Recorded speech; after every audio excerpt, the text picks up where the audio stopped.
Información precisa, completa, veraz, objetiva e independiente. Directo a tu pantalla. Voz de América en RCR 750.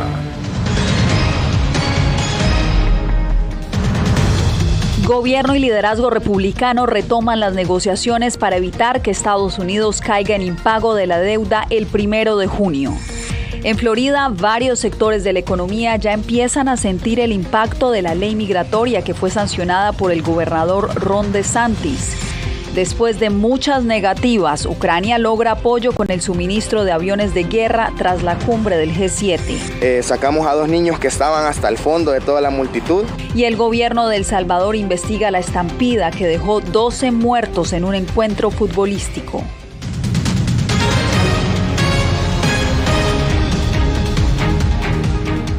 ¿Qué tal? Desde Washington les doy la bienvenida al Mundo al Día. Soy Yasmín López. 10 días faltan para evitar que por primera vez en la historia Estados Unidos incumpla el pago de su deuda. Este lunes el presidente Joe Biden y el líder de la Cámara de Representantes retoman las negociaciones para ampliar el techo de la deuda. Jorge Agobián está en directo desde la Casa Blanca. Jorge, cuéntanos qué más se puede esperar de esta nueva reunión teniendo una fecha límite tan estrecha. Yasmín, lo primero es, pues se verán nuevamente cara a cara y eso es importante cuando se trata de este tipo de negociaciones. Ya durante la jornada del domingo, tanto el presidente Biden como el líder de la mayoría republicana en la Cámara de Representantes sostuvieron una llamada telefónica. Según las dos partes, allí hubo algunos avances y lo que se espera de esta reunión es tocar tierra para saber si esos avances realmente van en la dirección correcta. Como lo decías, tan solo días hasta el 1 de junio que esto se cumpla. Y los expertos aseguran que en este caso, lo que pase en Estados Unidos no se quedará en Estados Unidos, ya que podría tener repercusiones graves en la economía global. En los últimos 3 meses, 2 reuniones, varias llamadas y decenas de funcionarios intentando persuadirse unos a los otros. Mientras la economía global pende de un hilo. La Casa Blanca busca un acuerdo con la mayoría republicana de la Cámara de Representantes para incrementar el techo de la deuda nacional. Y el 1 de junio es la fecha límite. De no alcanzar un pacto, el país incurriría en impago de su deuda nacional. Y sería catastrófico, explica el economista Michael Spence, Premio Nobel de Economía. Sacudiría la confianza. No habrá ningún activo seguro. Ciertamente disminuiría el valor del dólar como moneda de reserva. Y los impactos se verían reflejados en la economía global. Esto probablemente llevaría a un aumento en las tasas de interés en Estados Unidos. De hecho, de seguro conduciría a algún tipo de recesión en Estados Unidos y probablemente se extendería por todo el mundo. Pero ¿cómo llegamos a este punto? Estados Unidos gasta más el dinero que colecta de sus contribuyentes, por lo que durante décadas el Congreso ha aumentado el límite de endeudamiento para pagar las obligaciones. Eso ha ocurrido unas 80 veces desde 1960, pero en las últimas décadas se ha convertido en una puja partidista. La piedra en el medio en esta oportunidad son las exigencias de la mayoría republicana en la Cámara de Representantes. He sido muy claro desde el principio. Tenemos que gastar menos dinero que el año pasado. La Casa Blanca se niega a cortar el presupuesto en programas como el Seguro Social. Y para ponerlo en lenguaje sencillo y citando a los expertos, Estados Unidos en este momento está jugando con fuego en el tema de esta negociación sobre el techo de la deuda, algo que tendría repercusiones, como lo escuchábamos según estos expertos, en la economía global. Los países en vías de desarrollo pues serían uno de los más perjudicados si no se llegase a un acuerdo antes del 1 de junio, pero todavía falta tiempo y la política y los líderes pareciera están trabajando en ello. Veremos. Veremos, Jorge, y esperemos que hoy tengamos mejores noticias. Gracias. Un nuevo nombre se suma a la lista de aspirantes a la presidencia de Estados Unidos. Se trata de Tim Scott, el primer afroestadounidense republicano en llegar al Senado. Este lunes, el legislador envió un mensaje positivo y se presentó como el candidato a apoyar si el partido quiere detener a Donald Trump. En un mitin desde Charleston, el legislador dijo: "Nuestro partido y nuestra nación se encuentra en un momento para elegir entre la victimización o la victoria". Esas fueron sus palabras. En Japón culminó el fin de semana la cumbre de las 7 economías más importantes del planeta. La visita del mandatario ucraniano Volodymyr Zelensky volcó la atención del G7 en la guerra, pero también preocupó a quienes buscan un desarme nuclear. Philip Crowder, periodista de la agencia AP, nos preparó este reporte desde Hiroshima. El presidente de Ucrania, Volodymyr Zelensky, se reunió con algunos de sus principales aliados aquí en Hiroshima. La aparición en persona del líder ucraniano subraya la centralidad de la guerra para el bloque del G7 de democracias ricas. Zelensky vio como el presidente de Estados Unidos, Joe Biden, anunció nueva ayuda militar y sentó las bases para la eventual transferencia de aviones de combate de fabricación estadounidense a Ucrania. Habrá municiones y vehículos blindados como parte de un paquete de ayuda por valor de $375 millones. Y más importante aún, a largo plazo, Estados Unidos permitirá el entrenamiento de pilotos ucranianos en aviones de combate F-16. Al margen de la cumbre, Zelensky se reunió con el primer ministro indio Modi, sus primeras conversaciones cara a cara desde la guerra. India y Brasil se han mantenido no alineados en la guerra y eso no parece haber cambiado, ni siquiera hubo una reunión aquí con el presidente brasileño Lula da Silva. Hubo otras prioridades aquí en Hiroshima, incluidos los desafíos de seguridad en Asia y la ayuda al mundo en desarrollo. El primer ministro japonés Kishida quería que el desarme nuclear fuera un foco importante de las discusiones. En 2 ocasiones llevó a los líderes a visitar el Parque de la Paz, dedicado a las decenas de miles de personas que murieron en la detonación de la bomba atómica aquí en Hiroshima. A algunos sobrevivientes del ataque estadounidense de 1945 les preocupa que la inclusión de Zelensky en la cumbre haya eclipsado esa prioridad. Desde Hiroshima, Philip Crowder de la AP, para La Voz de América. El escándalo de racismo en la Liga Española de Fútbol continúa. El delantero brasileño del Real Madrid, Vinícius Junior, acudió a las redes sociales y señaló no solo a quienes lo discriminaron durante el encuentro con el Valencia, sino también a España. Jacopo Luzzi tiene la historia. Un nuevo caso, el enésimo de racismo, sacude la Liga de Fútbol Española e involucra otra vez a Vinícius Junior, estrella brasileña de Real Madrid, durante el partido contra el Valencia de este domingo, cuando aficionados valencianos le dirigieron insultos raciales, llamándolo mono. No fue ni la primera vez, ni la segunda, ni la tercera. El racismo es normal en la liga. La competición cree que es normal. La federación también y los adversarios la alientan. Lo siento mucho. El campeonato que una vez fue de Ronaldinho, Ronaldo, Cristiano y Messi, hoy pertenece a los racistas. El Real Madrid del lunes apeló a la Fiscalía General para que investigue este episodio, definiendo los insultos como un crimen de odio según la ley española. Ahora es verdad que hay un protocolo. El árbitro decía, no, primero tenemos que informar a la gente que se lo hacen otra vez. Tenemos que ir a casa. Laia Bonals, periodista del periódico, opina que España no es un país racista, pero tiene conductas que en un contexto visceral como el fútbol se exacerban. Hay unos individuos que normalmente forman parte del grupo de los ultras de los equipos de España que tienen ese tipo de comportamientos. Pero eso ni engloba al fútbol español en su totalidad, ni a la totalidad de un estadio en el que había más de 40.000 personas. En España se habla ahora de hacer algo contra el racismo, pero lo que cree Bonals es que se necesita más contundencia frente a los episodios, con consecuencias reales para los perpetradores, empezando con parar los partidos. Porque en el momento en que los aficionados vean que su equipo pierde un partido por culpa de esto, dejarán de hacerlo. Jacopo Luzzi, Voz de América. La Comisión de la Unión Europea impuso una multa récord a la empresa Meta por el manejo que le da a la información de los usuarios. El principal regulador de privacidad de la Unión impuso una penalidad de $1.300 millones a la gigantesca tecnológica y le ordenó que para el mes de octubre haya dejado de transferir datos de usuarios a Estados Unidos. La Unión Europea ha estado en una larga batalla con Meta, la empresa matriz de Facebook, sobre dónde almacenan sus datos por temores de espionaje cibernético.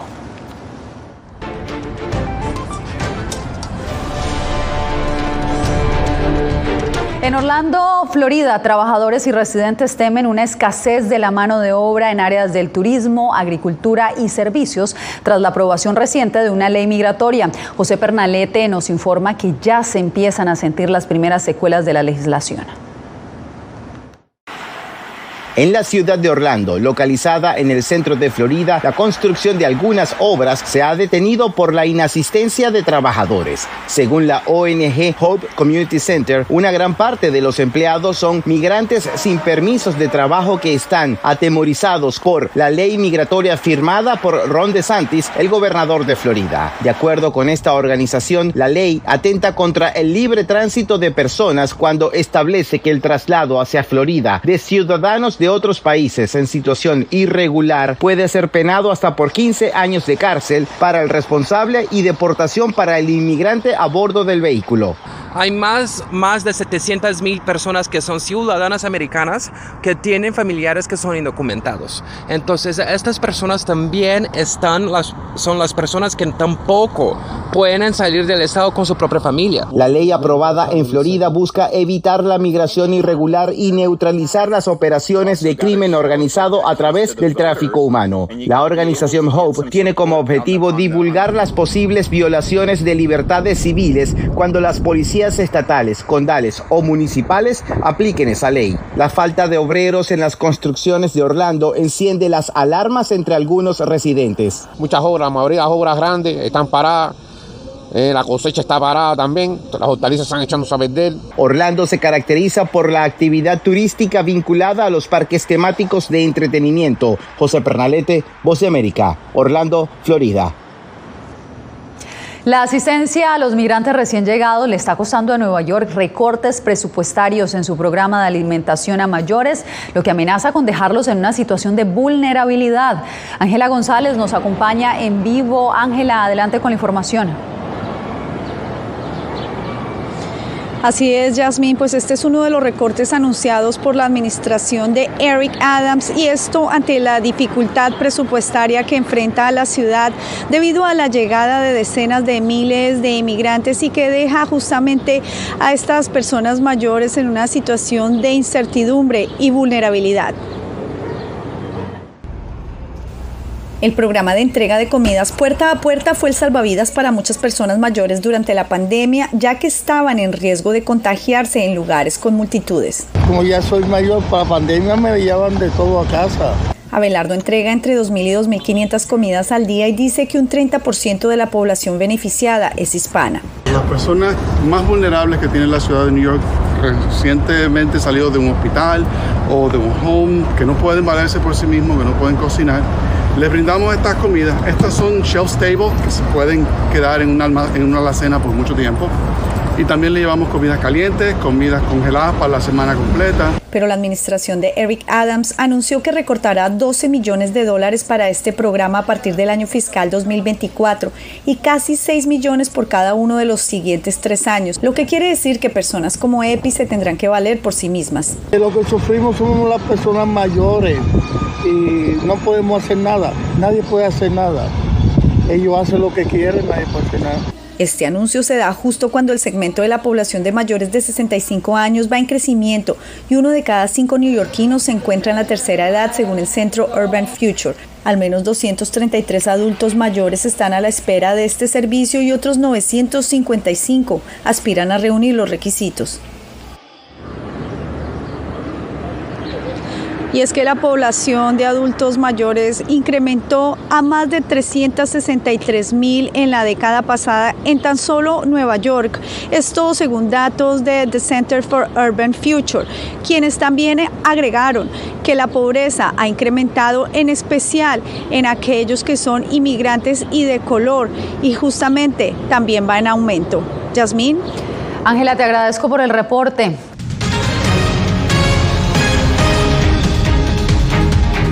En El Salvador investigan las causas de la estampida que dejó 12 muertos durante un partido de fútbol este fin de semana.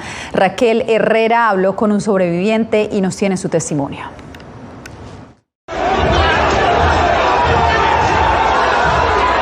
El caos reinó en el estadio Cuscatlán. Por razones que aún no terminan de esclarecerse, hinchas de uno de los equipos que disputaban cuartos de final la noche del sábado intentaban entrar al recinto por la fuerza, mientras otros buscaban salir. Carlos estuvo en la trifulca y dice que está vivo de milagro. El Sol General tiene 2 o 3 entradas. Cerraron todos los portones y más de 2.000 personas se acumularon en una sola entrada. Las autoridades no quisieron abrir los portones, sino que solo habilitaron una entrada. Carlos había ido con su padre al estadio y vivió momentos de angustia antes de encontrarlo. Con otro aficionado que estaba a la par, yo le dije, empecemos a jalar a la gente hacia las gradas, porque la gente aquí se va a morir. Entonces, junto con él, rescatamos como a 8 personas, sacamos a 2 niños que estaban hasta el fondo de toda la multitud, y me tocó revisar los cadáveres, darles la vuelta para poder verles el rostro, a ver si uno de ellos era mi papá. Hubo un momento en que la policía nos desalojó, nos dijo que todas esas personas ya estaban fallecidas, y adentro del estadio ya pude reencontrarme nuevamente con mi papá. En total, 12 personas perdieron la vida y más de 500 necesitaron asistencia médica. Una centena fue trasladada con traumatismos al hospital, algunos casos severos. Las autoridades han iniciado una investigación para determinar responsabilidades. Vamos a investigar a fondo para poder determinar la responsabilidad, ya sea por acción o por omisión, de algunos encargados que tienen que ver con este evento deportivo. ¿Y cuáles son los encargados? Recordemos que hay presidentes, vicepresidentes de los equipos de fútbol, hay personas que se encargan de la venta de la boletería, de la administración de las taquillas. Luego de la tragedia, aficionados han colocado este altar improvisado en memoria de las víctimas. La Federación Salvadoreña de Fútbol suspendió el fútbol profesional hasta nuevo aviso. Raquel Herrera, Voz de América, San Salvador. Al menos 10 personas fallecieron y 9 resultaron heridas en un tiroteo el sábado en una exhibición de autos en Baja California, en el norte de México. Así lo informó el gobierno municipal. Según reportes de llamadas al 911, personas con armas largas salieron de una camioneta gris y comenzaron a disparar indiscriminadamente contra los participantes en una estación de servicio. Al lugar llegaron policías municipales y estatales, Infantería de Marina, bomberos y la Cruz Roja Mexicana. Una comisión del Vaticano llegó a Bolivia luego del escándalo que ha desatado una investigación del diario El País, donde expone decenas de abusos sexuales contra niños por parte de miembros de la Iglesia Católica. Fabiola Chambi tiene los detalles. El sacerdote español Alfonso Pedrajas murió en Bolivia en 2009, pero dejó 383 páginas de un diario íntimo en el que detalla cómo cometió abusos sexuales a unos 85 niños durante las décadas de 1970 y 1980, y además cómo fue encubierto por la Iglesia y su congregación, la Compañía de Jesús. Esta revelación del diario El País sacudió a la sociedad boliviana.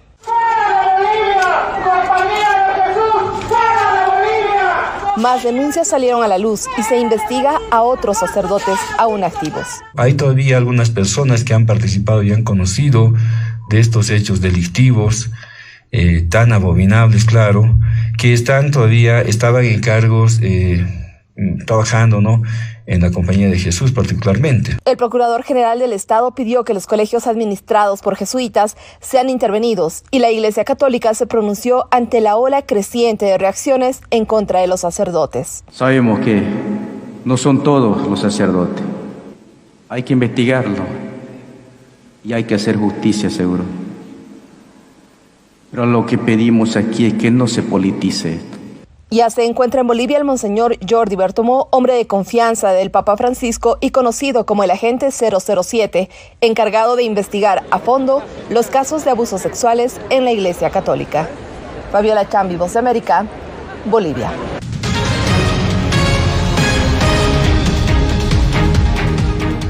Tras meses de tensión, España y Nicaragua retoman sus relaciones diplomáticas. Ambos países intercambiaron embajadores, mientras que Madrid naturaliza a varios de los opositores expulsados por Managua. Donaldo Hernández nos informa.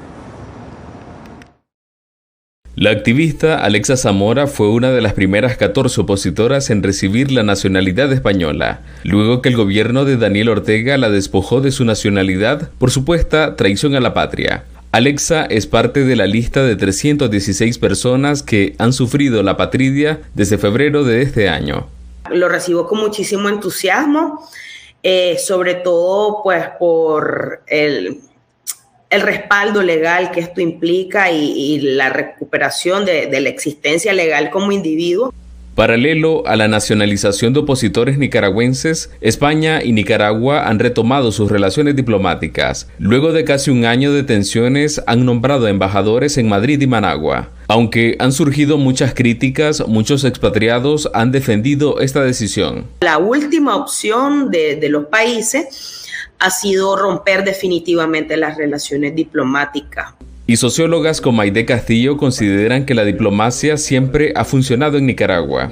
Ellos insisten en tratar de mantener una puerta abierta, un espacio, aunque sea pequeño, para poder en algún momento incidir.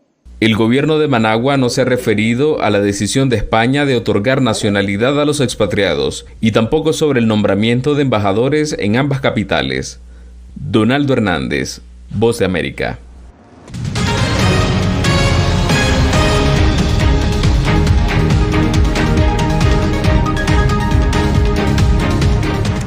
Ya llegaron a la Estación Espacial Internacional los 4 astronautas de la misión Axiom Mission 2 de la compañía SpaceX. Es la segunda tripulación de astronautas totalmente privada en llegar al espacio, como nos cuenta Diva Lizette Cash.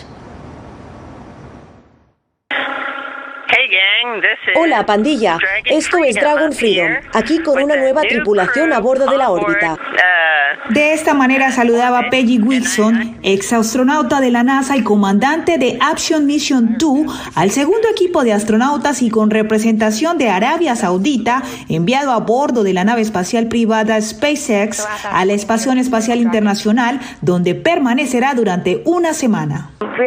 Estamos aquí sintiendo la microgravedad gracias a nuestro reino de Arabia Saudita y a los líderes, el rey Salmán y el visionario príncipe heredero Mohammed bin Salman, por su apoyo en esta misión. El gobierno de Arabia Saudita patrocinó el viaje de Ali Al-Qarni, piloto de combate, y de Rayana Barnawi, una científica especializada en la investigación de células madre del cáncer. Es la primera mujer astronauta de su país quien centrará su viaje en el avance de la investigación del cáncer de mama. Es una sensación increíble, realmente lo disfruto. Vamos a tener una experiencia increíble. Schaffner es fundador de un equipo de carreras de autos y costeó su viaje, por lo que la población espacial se eleva a 11, lo que representa no solo a Arabia Saudita y a los Estados Unidos, sino también a los Emiratos Árabes Unidos y a Rusia. Diva Lizette Cash, Voz de América. Un hombre lleva 83 días viviendo bajo el agua. Se trata del buzo e investigador médico Joseph Dituri, quien rompió un récord mundial al pasar 74 días en un hotel sumergido cerca del Cayo Largo, en Florida.